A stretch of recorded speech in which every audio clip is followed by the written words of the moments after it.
In front of me is Samsung Galaxy S25 and today I would like to show you how you can operate a voice recorder.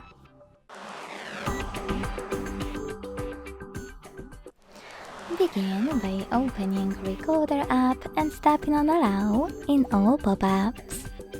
Then use this red button at the bottom to start recording. Hit Allow one last time. And as you can see, recording is on. To pause it or unpause it, use the same button. To add a bookmark, click on this one at the top. To listen to your recording right away, pause it, swipe it and use this left button. And to end it and save it, click on the right one. Now name it and hit save. As you can see, mine was successfully created. To play it, click on it.